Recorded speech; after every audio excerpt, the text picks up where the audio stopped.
तेरा किया अगर तुझ पर ही आ जाए तो कैसा होगा, जो दर्द तूने मुझको दिए वो कोई तुझे दे जाए तो कैसा होगा। एक बाबुल के लाडली को मार दिया तुमने, एक माँ की राजकुमारी को मार दिया तुमने, मार दिया तुमने एक भाई की प्यारी बहना को, मार दिया तुमने एक बहन की दूजी बहना को। कोई सस्ता कोई महंगा हर एक रिश्ता बिकता है, जैसी डिग्री वैसी कीमत देखो रिश्ता बिकता है, देखो रिश्ता बिकता है। असल में छिपे नकल का पता थोड़ी चलता है, और बाखबर तो हम भी थे कई साजिशों से, मगर आस्तीन में पल रहे सांप का पता थोड़ी चलता है। फैसले कुछ मेरे हक़ में भी सुना कर देखिए, बेकरार कब से हैं कुछ कहने को हम, बेकरार कब से हैं कुछ कहने को हम, बस कैद जो अल्फाज हैं उनको रिहा कर दीजिए। मेरी नज़रें वहाँ हैं कि मैं नज़रें फेर नहीं सकती, मैं तुमको देख नहीं सकती, मैं तुम पर मर नहीं सकती। बोली लगती है इंसानों की बाजार में बिकते सामानों सी, रिश्ते जुड़ते हैं पैसों से, देखो रिश्ता बिकता है, देखो रिश्ता बिकता है। अगर तुम कहो तो बोल दें, अगर तुम कहो तो बोल दें, राज सारे खोल दें। अगर सुन सको तो कहो, अगर निभा सको तो हाथ दो, सिर्फ मायूसियाँ हैं साथ मेरे, अगर चल सको तो साथ दो। नमस्कार, मेरे धरोहर कार्यक्रम में आज मेरे साथ एक कवित्री हैं यूशरा फातिमा। आयु बेहद कम है, लेकिन इनकी जो रचना है, इनकी जो कविता है, इनकी जो शेरो शायरी है, उससे पूरा विश्व इनको जानता है। महज 4 वर्ष की आयु में इन्होंने रचना रचित करना प्रारंभ कर दिया था, अर्थात बाल्यकाल से ही 6 वर्ष की आयु से ही इन्होंने लिखना शुरू कर दिया था। शेर लिखना, कविता लिखना, उसको पढ़ना। इनकी एक रचना वायरल हुई थी, तेरा किया तुझ पे आ जाए तो कैसा लगेगा। जानते हैं इनसे कि आखिर इतनी कम आयु में लिखने की आदत कैसे पड़ गई, कहाँ से यह प्रेरणा जगी कि साहित्य के क्षेत्र में बढ़ना चाहिए, साहित्य के माध्यम से लोगों की सेवा करनी चाहिए। बहुत बहुत स्वागत। Thank you so much for having me. कितनी आयु हुई आपकी? मैं अभी 15th की हूँ। कब से यह रचना में कविता करने का शौक हुआ? मैं अप्रॉक्सीमेट 2nd स्टैंडर्ड में थी उस टाइम, 6 साल की थी, मैं तब से लिख रही हूँ। 6 वर्ष की आयु में। तो 6 वर्ष की आयु में बच्चे तो अभी वो खेलने की आयु होती है, दौड़ने की आयु होती है।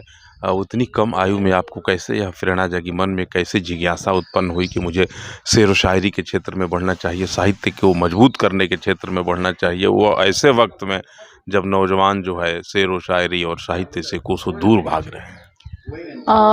मैं ना आसपास की चीज़ों को ऑब्ज़र्व कर बहुत ज़्यादा करती हूँ।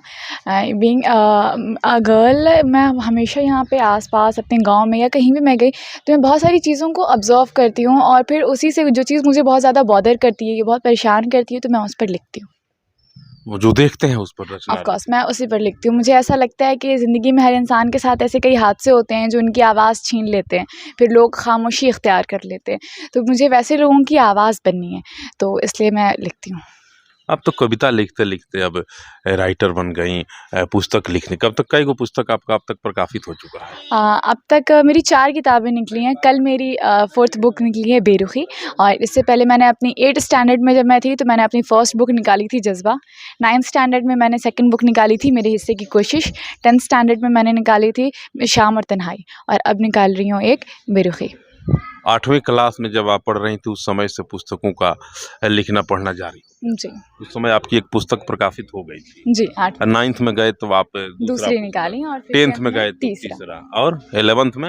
11th में प्रोसेस कर दिया था मैंने, लेकिन कुछ इश्यूज़ की वजह से ये मैं पब्लिश नहीं कर पाई थी, तो थोड़ा देर हो गया, तो इसलिए अब 12th स्टैंडर्ड में अभी मैं हूँ, और अभी निकल। परिवार के लोगों का बाबू कितना सहयोग मिलता है? बहुत ज़्यादा। आई वुड से कि मेरी फैमिली सबसे ज़्यादा सपोर्टिव है, और बीइंग सबकी फैमिली सपोर्टिव होती है, बट मैं इस मामले में बहुत ज़्यादा लकी फील करती हूँ कि मुझे जैसे पेरेंट्स मिले, मेरी जैसी बहन है, तो मुझे इस मामले में बिल्कुल बेझिझक रहना पड़ता है कि मैं जो भी चाहूँ, मैं अपने जो भी ख्वाब पूरे करूँ, तो मेरे माँ बाप का, मेरी बहन का, मेरे परिवार का पूरा साथ मिलेगा मुझे। आप तो चाहते, आपके पास इतना मेधा है, इतनी मेधावी हैं, आप चाहते तो कोई कंपटीशन फेस करते, IAS IPS बन जाते, अच्छी नौकरी में चले जाते, अच्छा मौका। मैं ऑलवेज माइंडेटरी, मैं पढ़ाई अभी भी कर रही हूँ, अभी मैं 12th स्टैंडर्ड में हूँ, तो अभी आगे मुझे क्या करना है वो मैं आगे देखूंगी, लेकिन ये जो चीज़ है ये मेरी हमेशा चलेगी और साइड से रहेगी, ये कभी मेरा मेन मोटिव नहीं बनेगा। प्राथमिकता इस पर नहीं है? इस पर प्राथमिकता मेरी हो ही नहीं सकती है, और मेरी पढ़ाई अभी भी मैंडेटरी में ही रहेगी, हमेशा प्राइमरी चीज़ जो मेरी रहेगी वो मेरी पढ़ाई रहेगी।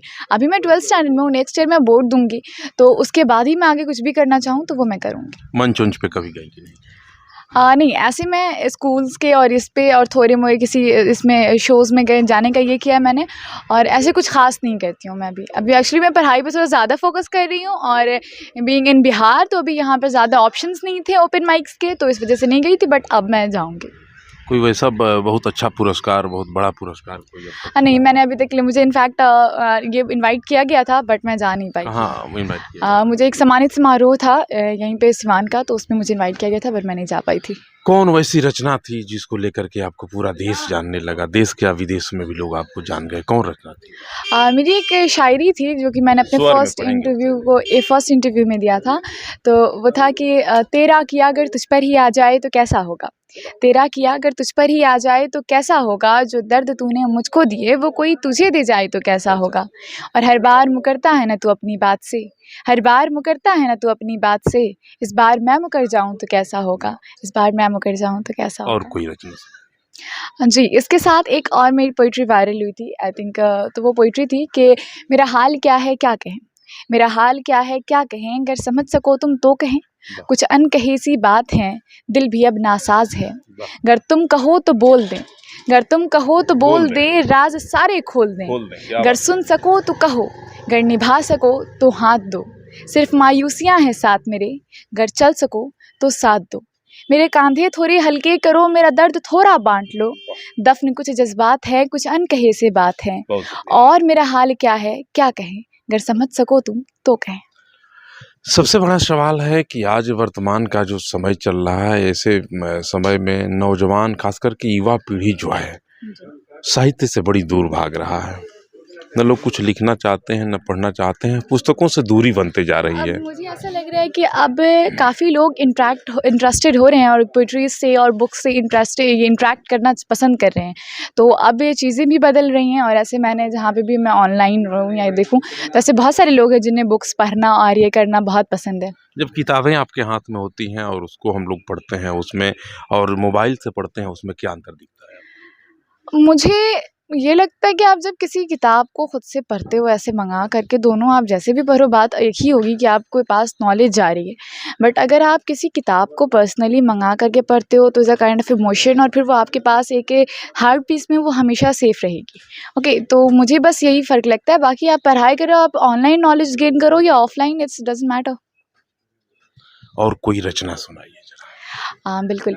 एक मैंने रिश्तों पर लिखा था जो कि मुझे बहुत इंटरैक्ट करता है और मुझे बहुत पसंद भी आता है। इसका शीर्षक है देखो रिश्ता बिकता है। देखो रिश्ता बिकता है। बिकता है। यहाँ हर चीज़ की कीमत लगती है, यहाँ हर चीज़ का सौदा होता है। वाह, क्या कहने। यहाँ हर चीज़ की कीमत लगती है, यहाँ हर चीज़ का सौदा होता है। कोई सस्ता कोई महंगा, हर एक रिश्ता बिकता है। बोली लगती है इंसानों की बाज़ार में बिकते सामानों सी, बोली लगती है इंसानों की बाज़ार में बिकते सामानों सी, रिश्ते जुड़ते हैं पैसों से, देखो रिश्ता बिकता है, देखो रिश्ता बिकता है। चीज़ें छोड़ो सामान भी छोड़ो, इंसानों की यहाँ कीमत है। चीज़ें छोड़ो सामान भी छोड़ो, इंसानों की यहाँ कीमत है।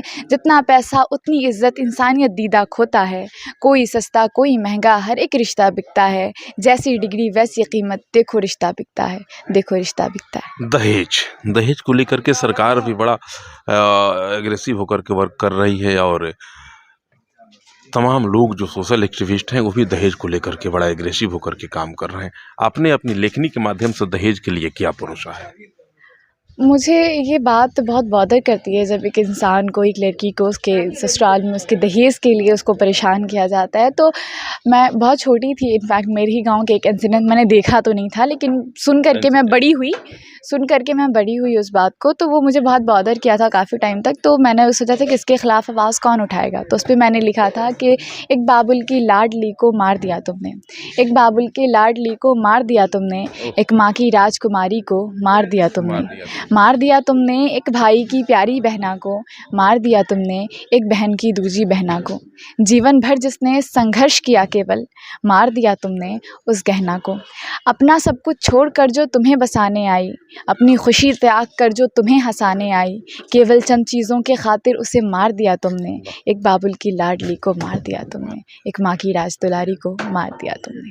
सामाजिक घटनाओं पे और कोई रचना है आपके पास? ऐसी बहुत सारी चीज़ें हैं जो मैं लिखती हूँ। अब गज़ल इसके वगैरह भी कर लेती हैं? गज़ल नॉट अ से कि मैं गज़ल लिखती हूँ, क्योंकि मुझे गज़ल क्या उतना पसंद नहीं आते हैं लिखना। और कुछ-कुछ चीज़ें हैं, एक मैंने लिखी थी कि मेरी नज़रें वहाँ हैं कि मैं नज़रें फेर नहीं सकती, as a kind of a गज़ल।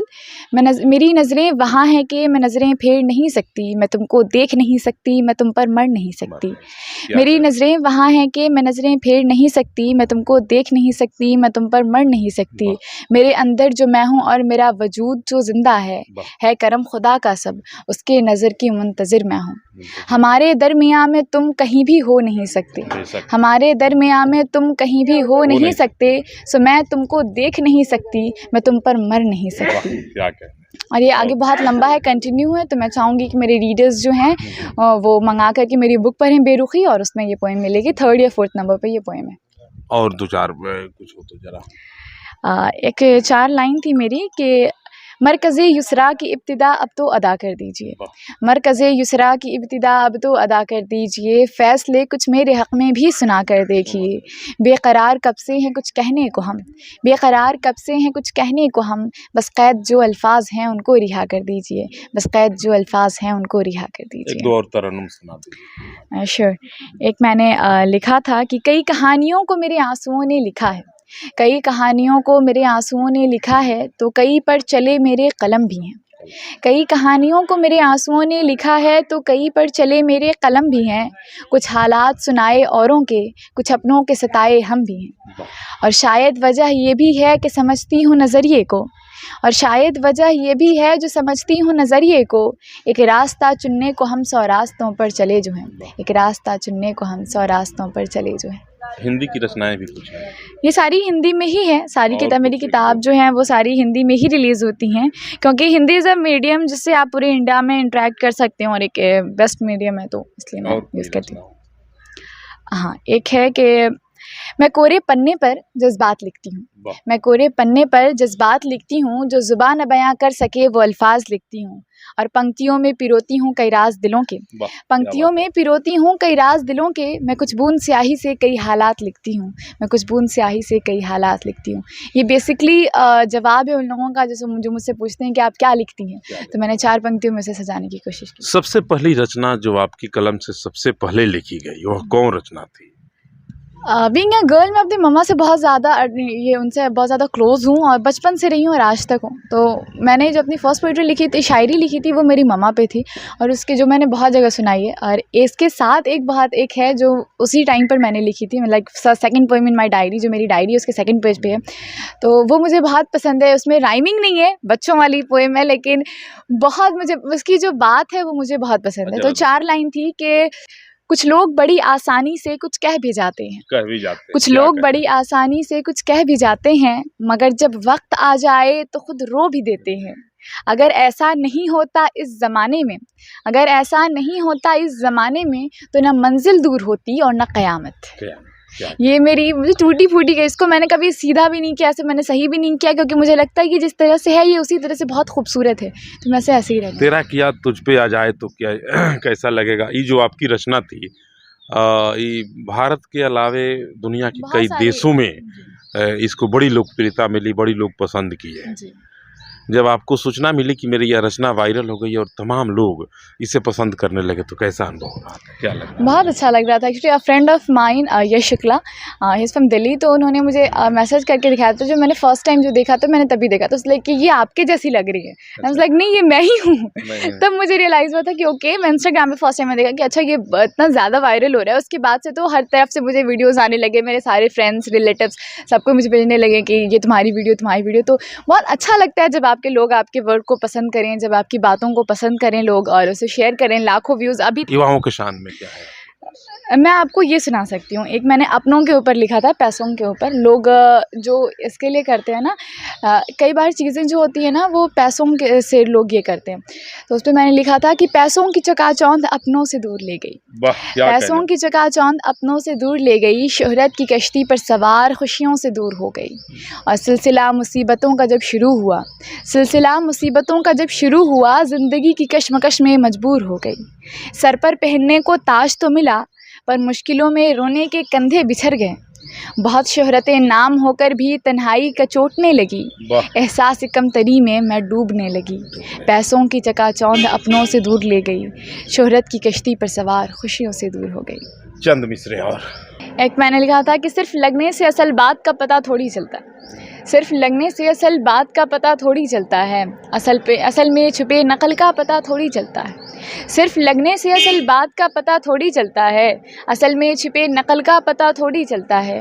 और बाखबर तो हम भी थे कई साजिशों से मगर बाखबर तो हम भी थे कई साजिशों से मगर आस्तीन में पल रहे सांप का पता थोड़ी चलता है। आस्तीन। यूथ जनरेशन को क्या संदेश रहेगा आपका, क्या मैसेज देंगे युवाओं को कि युवा साहित्य से जुड़े, किताबों से नाता जोड़े, मोबाइल से दूर हटे? आई वुड से कि चाहे आप जो भी हो, यूथ हो, आप कोई भी हो, लेकिन आपको ना जो सबसे पहली चीज़ मैंडेटरी करनी चाहिए वो आपके ड्रीम्स। और ऐसा नहीं है कि लोग जो मोबाइल पर रहते हैं वो यही होते हैं। आप मोबाइल में भी बहुत सारी ऐसी चीज़ें हैं जिससे आप अपने आप को सिक्योर कर सकते हो, आप अपने फ्यूचर को ब्राइट कर सकते हो। तो the only message I would give कि आप अपने ड्रीम्स को चेयर करो। आपके जो सपने हैं आप उसको पूरा करो, और उसके बीच में आप किसी भी चीज़ को रोकने नहीं दो। अगर वो मोबाइल ही है तो आप उसे ये मत करो कि आपको आपके सपने से कोई चीज़ दूर कर सके। ऑलवेज डेडिकेटेड रहिए कि आप क्या करना चाहते हैं और वो आप कैसे करेंगे, और इसमें क्या क्या बाधाएं हैं। सबसे पहले आप बाधाओं को हटा दीजिए। तो अगर आपकी इसमें एक बाधा मोबाइल बन रही है तो सबसे पहले आपको उसको हटाना चाहिए। अगर आपका जरिया वही है, आपका रास्ता मोबाइल ही है, तो आपको मोबाइल पे भी रहना चाहिए। तो इट्स नॉट अबाउट कि फ़ोन लोगों को बिगाड़ता है। फ़ोन में ऐसी कई सारी चीज़ें हैं जो लोगों को संवारने के भी काम आती हैं। भविष्य में क्या आपकी योजना है, क्या करना चाहेंगी भविष्य में? अब से सोच क्या है आपका? अभी तो मैं 12th की तैयारी कर रही हूँ। नेक्स्ट ईयर मेरा बोर्ड है, तो उसके बाद जो होता है वो देखूंगी अभी। यह वैसा परिवार है कि राजनीति से बड़ा गहरा ताल्लुकात है इस परिवार का, आपका क्या सोच है? नहीं, मुझे तो ना राजनीति में उतना कोई इंटरेस्ट नहीं है। नहीं। समाज की सेवा नहीं करनी है? समाज की सेवा करने का और भी बहुत सारा तरीका है। बीइंग अ पॉलिटिशियन और राजनीति पॉलिटिक्स में एंटर किए बगैर जो राजनीति करता है वही समाज का सेवा बिल्कुल करे, ऐसा नहीं। ढंग से समाज करना का सेवा करने के लिए आपको एक जिम्मेदार नागरिक बनने की ज़रूरत है, राजनीति में घुसने की नहीं। तो इसमें एक राजनीति से और समाज की सेवा से दूर दूर तक कोई नाता नहीं है। आप एज एक पॉलिटिशियन भी आप समाज की सेवा कर सकते हैं, और एज आप सिटीजन भी आप समाज की सेवा कर सकते हैं। आपको पहले एक जागरूक और एक जिम्मेदार नागरिक बनना। देख सकते हैं बेटी के विचारों से आपको रूबरू कराने का मैं प्रयास कर रहा था। इनके विचारों से कितना प्रभावित हुए, इनकी रचनाएं आपको कितना प्रभावित की, आपको क्या मिला इनकी रचनाओं को सुनने के पश्चात कमेंट बॉक्स में जाएंगे और ज़रूर बताएंगे। बेटी के हौसला को और बढ़ाएं और मजबूती प्रदान करें, अपनी दुआओं में इन्हें याद रखें ताकि यह बाबू जो है और आगे बढ़े, देश दुनिया में सबका नाम रोशन कर सके।